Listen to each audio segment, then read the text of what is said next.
Bonjour à tous, nous poursuivons avec la 12e Mishnah du 11e Pérec. La Mishnah nous dit Ve'elohem nidre inu nefesh. Donc à la suite de la première Mishnah, nous avons vu que le père, le mari ne peuvent annuler qu'un neder qui est inu nefesh lorsqu'elle se prive quelque chose. Ici la Mishnah va nous expliquer qu'est-ce qui est considéré comme un inu nefesh, où elle s'est privée, elle se mortifie le corps, si on peut dire. Amra, elle a dit Konam perot haolam alay. Elle s'interdit les fruits du monde, c'est-à-dire une femme qui dit je m'interdis tous les fruits du monde. Arze yachol la faire. Là, on peut, le père, le mari peuvent annuler, puisqu'étant donné de se priver des fruits du monde entier, il y a là une souffrance, une privation, on peut l'annuler. Mais si elle dit perot medina alay, elle dit je m'interdis les fruits de ce pays, eh bien là, il ne pourra pas annuler. Pourquoi? Il y avait la même dina kheret, il peut lui amener des fruits d'un autre pays. Et donc son neder n'est pas inu nefesh. De même, si elle dit perot renvanizé ala, elle s'interdit les fruits de cet épicier, de ce magasin. Et nous yachol la faire, puisqu'il peut acheter des fruits dans un autre magasin.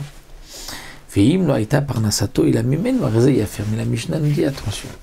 Si le mari ne peut acheter que chez ce marchand, parce que, on va dire, il n'y a que lui qui accepte de lui vendre à crédit, et donc autrement il ne peut pas acheter ailleurs, là, Rézé, Yafer, il peut annuler des vrais Rabbi Yossi, ce sont les paroles de Rabbi Yossi, puisque parfois le mari n'a pas d'argent, donc il a besoin de prendre ainsi à crédit, et si elle s'est interdit donc les fruits de ce magasin, donc elle ne pourra pas consommer de fruits, donc le mari peut annuler.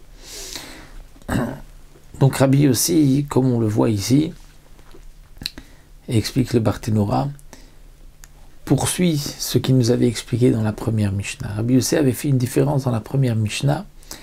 Il avait dit qu'il y a une différence entre un inouï qui est grand et un petit inouï. C'est-à-dire, on a vu la première Mishnah, si la femme ne se lave pas un jour, pour Rabbi aussi, ce n'est pas un inouï. Si elle ne se maquille pas un jour, ce n'est pas un inouï. Mais si c'est pour toute la vie, là, c'est inouï. Eh bien, de même, ici, Rabbi Yosef fait la même différence. Avec un petit inouï ou un grand inouï, on fera la différence. Il peut acheter des fruits ailleurs, il n'y a pas lieu de considérer que ça c'est un inouï nefesh, il ne pourra pas annuler. Le Barthénora nous dit que la halakha n'est pas ainsi, c'est-à-dire que la halakha est que le mari peut annuler tous les vœux où il y a inouï nefesh, que ce soit d'un jour, d'une heure, que ce soit pour longtemps un petit inouï, grand inouï. De même, nous verrons par la suite les nedarim et les shuot qui sont entre le mari et sa femme, qui concernent même s'il n'y a pas de inouï nefesh. Par exemple, si elle a juré et fait le neder de ne pas se maquiller ou de ne pas manger donc les fruits de ce pays, le mari peut annuler parce que c'est compliqué, donc d'après la halakha, non pas comme Rabbi Yosef, mais c'est compliqué d'aller apprendre d'un autre pays. Donc ceci est considéré comme beno lebena, comme quelque chose qui concerne le mari, et comme nous le verrons Bezrat Hashem encore par la suite dans les autres Mishnayot.